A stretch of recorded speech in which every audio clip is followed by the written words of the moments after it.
Good morning dear students, कैसे हैं आप सभी। उम्मीद है आप लोग अच्छे होंगे, घर में अच्छे से पढ़ाई कर रहे होंगे। क्लास 8 साइंस सब्जेक्ट में हम चैप्टर 15 पढ़ रहे हैं बच्चों, जिसमें हम पढ़ रहे हैं कितना भोजन कैसा भोजन। बच्चों सबसे पहले आप लोग मेरे चैनल को सब्सक्राइब कर लीजिए, लाइक के बटन दबा दीजिए और बेल आइकन के बटन भी ज़रूर दबाएं ताकि आने वाले न्यू वीडियो की नोटिफिकेशन आपके मोबाइल पर समय पर मिल जाए। और जो भी चैप्टर आप किसी कारणवश नहीं पढ़ पाए हैं तो आप लोग मेरे चैनल पे जा सकते हैं और सर्च कर सकते हैं। जितने भी चैप्टर हम पढ़ चुके हैं सभी यूट्यूब पर अवेलेबल है बच्चों, तो आप लोग सर्च करके पढ़ सकते हैं। बच्चों हमें आज इस वीडियो में 15.2 जल के बारे में पढ़ना है। आप सभी जल से परिचित हैं बच्चों, है ना, कि जल हमें कितना पीना चाहिए, हमारे लिए जल कितना आवश्यक होता है और कितनी मात्रा में हमें डेली जल पीना चाहिए, है ना। तो इसके बारे में हम डिस्कस करेंगे बच्चों। तो आइए देखते हैं। आपने यह अनुभव किया होगा कि यदि लंबे समय तक पानी ना मिले तो ज़ोर से प्यास लगती है, हम बेचैनी महसूस करने लगते हैं। हमारे शरीर में होने वाली क्रियाओं के लिए जल की आवश्यकता होती है। तो बच्चों हमें क्या होता है, यह अनुभव होता है यदि हमें बहुत देर तक लंबे टाइम तक हमें पानी ना मिले तो क्या होता है, हमें बेचैनी महसूस होने लगती है, क्योंकि हमें पानी प्यास लगती है इसलिए बेचैनी महसूस होने लगती है। और हमारे शरीर में जो भी हम भोजन करते हैं, जो भी कार्य करते हैं, है ना, तो जब भोजन वगैरह करते हैं तो भोजन के उपरांत क्या होता है, जब हम भोजन किए रहते हैं बच्चों तो उसे पूरा करने के लिए हमारे शरीर में पानी की आवश्यकता होती है, उन क्रियाओं को पूरा करने के लिए, है ना। जैसे हम भोजन लेते हैं, ग्रहण करते हैं, तो वो भोजन हमारे छोटी आंत में जाती है बच्चों। तो क्या होता है, उनमें जो अवशोषण की क्रिया होती है उस समय हमें पानी की आवश्यकता होती है क्रियाओं को कंप्लीट करने के लिए, इसलिए हमें पानी की आवश्यकता होती है बच्चों। पानी बहुत ही आवश्यक है हमारे शरीर में। जो किडनी होती है ना, फिल्टरिंग के लिए पानी की आवश्यकता होती है, बहुत ही ज़रूरत है। हमारा जो किडनी होता है बच्चों, है ना, उसके लिए, किडनी की सफाई के लिए पानी की आवश्यकता होती है। तो हमारे जो शरीर में जितने भी सिस्टम है बच्चों, सभी को अच्छे से सुचारू रूप से कार्य करने के लिए जल की आवश्यकता होती है। स्वस्थ मनुष्य को एक दिन में कम से कम 2 से 3 लीटर पानी पीना चाहिए, है ना बच्चों। जो स्वस्थ होता है, जिनको कोई बीमारी नहीं होती है ना, उनको कम से कम एक दिन में 2 से 3 लीटर पानी पीना चाहिए। एक गिलास में लगभग 200 मिलीलीटर पानी आता है ना। एक गिलास होता है बच्चों, उसमें कितना, लगभग 200 मिलीलीटर पानी आता है। हिसाब लगाइए कि स्वस्थ रहने के लिए हमें एक दिन में कम से कम कितने गिलास पानी पीना चाहिए। तो बच्चों इस हिसाब से 2 मिलीलीटर पानी यदि एक गिलास में आता है तो इस हिसाब से हमें कम से कम 10 से 12 गिलास पानी डेली पीना चाहिए, है ना। इससे ज़्यादा हो जाए तो अच्छा है, मगर कम नहीं होना चाहिए। क्या पानी पीने के पहले जल को शुद्ध करना आवश्यक है ना बच्चों। ये क्वेश्चन है कि क्या पीने से पहले, है ना, क्या पानी या पीने के पहले जल को शुद्ध करना आवश्यक होता है। जो जल को देखने में हमें स्वच्छ प्रतीत होता है ना, जो जल को हम देखते हैं वो स्वच्छ प्रतीत होता है, यानी कि साफ सुथरा प्रतीत होता है।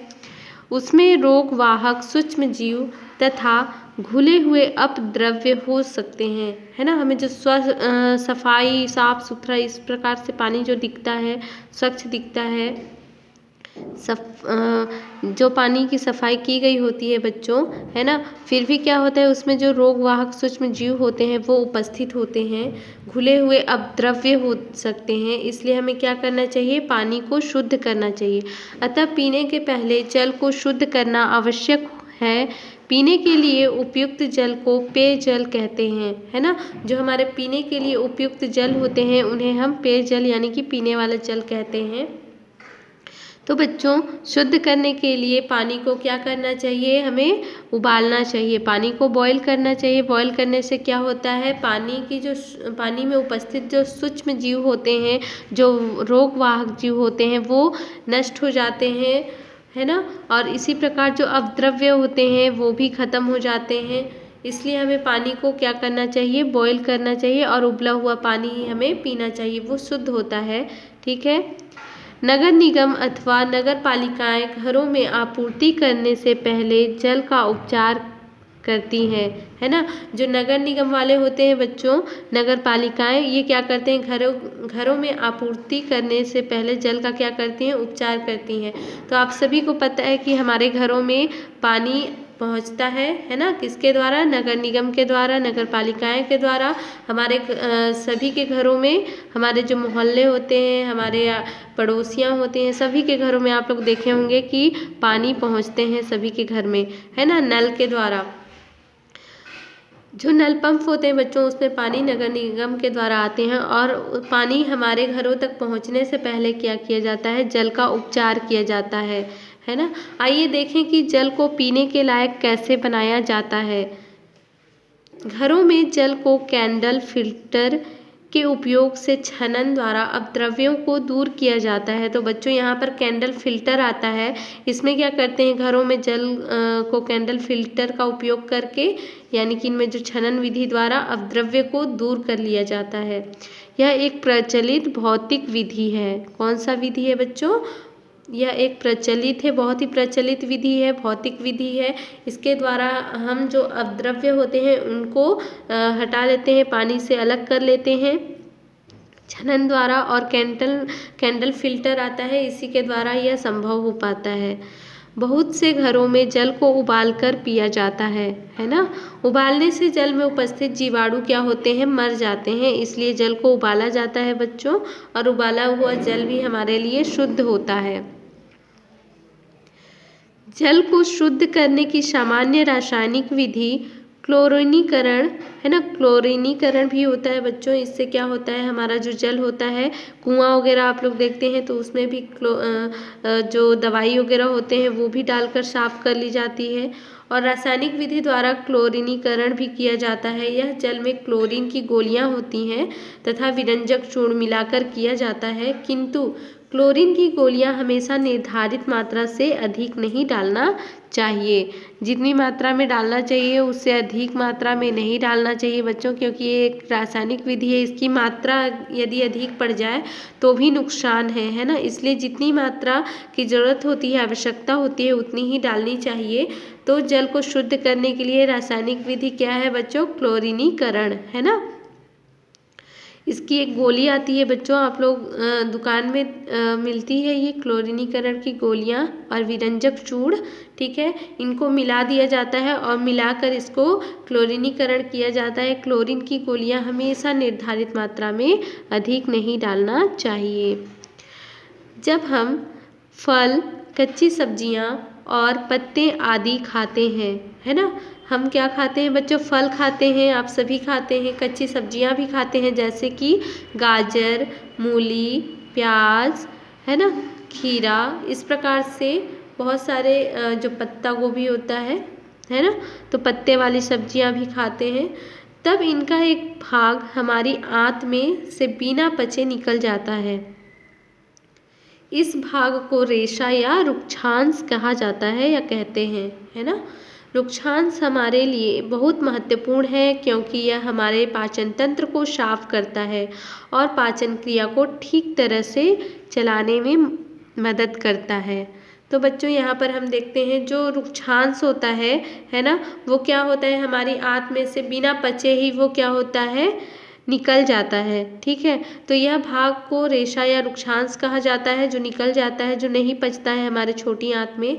पर रुक्षांश हमारे लिए बहुत ही महत्वपूर्ण है क्योंकि यह हमारे जो पाचन तंत्र होते हैं इनको साफ रखता है और पाचन क्रिया को ठीक तरह से चलाने में क्या करता है, मदद करता है, हेल्प करता है।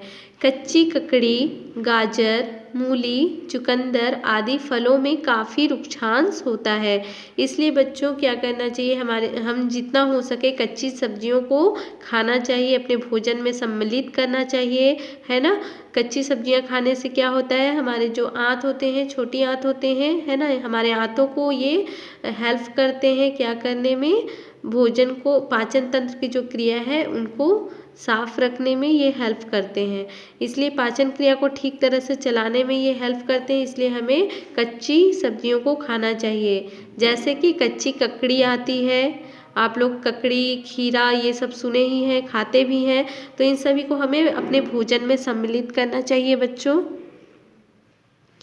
और गाजर आप लोग जानते हैं, गाजर भी, मूली, चुकंदर बहुत ही लाभदायक होता है बच्चों हमारे लिए। इससे क्या होता है, जो हमारे शरीर में ब्लड बनने की जो क्रिया है वो बहुत ही तेज़ी गति से एक्टिव हो जाते हैं, है ना।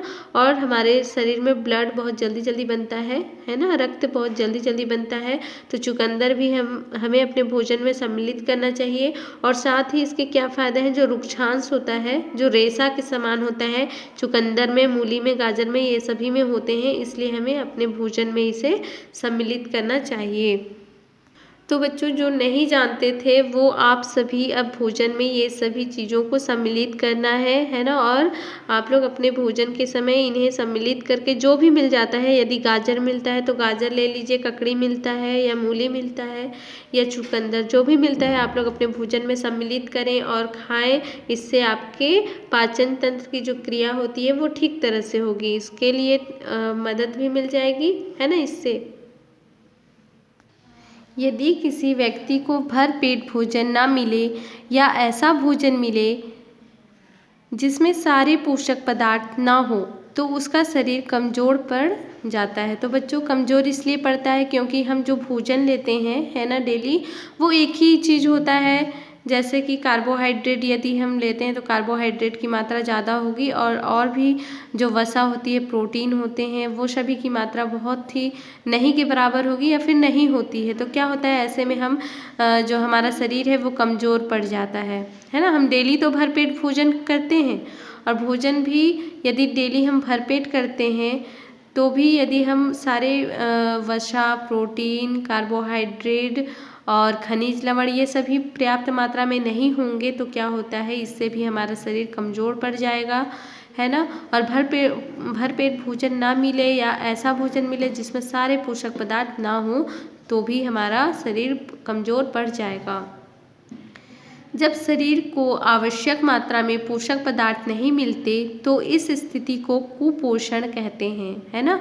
जब हमारा शरीर को आवश्यक मात्रा में क्या नहीं मिलते, पोषक पदार्थ नहीं मिलते हैं, तो इस स्थिति को क्या कहते हैं, कुपोषण कहते हैं, है ना। जो जिसका पोषण नहीं हो पाता है उन्हें क्या कहा जाता है, कुपोषण कहा जाता है। बच्चे कुपोषण का शिकार जल्दी हो जाते हैं। जो बच्चे होते हैं बच्चों, वो कुपोषण का शिकार जल्दी हो जाते हैं। जो बच्चे कुपोषण का शिकार हो जाते हैं वे कमज़ोर हो जाते हैं। कमज़ोरी की वजह से ऐसे बच्चे जल्दी बीमार भी हो जाते हैं, है ना। जिनके शरीर कैसा होता है बच्चों, कुपोषण होता है, यानी कि उनको जो पोषक तत्व जितनी मात्रा में मिलनी चाहिए उतनी मात्रा में नहीं मिल पाती है, तो वे कुपोषण कहलाते हैं। और जो कुपोषण का शिकार होते हैं, जो कुपोषण के शिकार होते हैं बच्चों, वे कमज़ोर होते हैं, है ना। कमज़ोरी की वजह से वो बीमार भी बहुत जल्दी जल्दी पड़ते हैं। जब वे बीमार होते हैं तो पहले से ज़्यादा कुपोषित हो जाते हैं। पहले तो कुपोषण थे ही, है ना, पर पहले से ज़्यादा और भी कुपोषित हो जाते हैं बच्चों जब वो बीमार पड़ते हैं। तो देखिए, यानी बीमारी और कुपोषण का चक्कर शुरू हो जाता है। ऐसे बच्चों को बचाने के लिए उनका कुपोषण दूर करना जरूरी है। तो देखिए बच्चों, किस प्रकार से बच्चों की कुपोषण को दूर किया जा सकता है।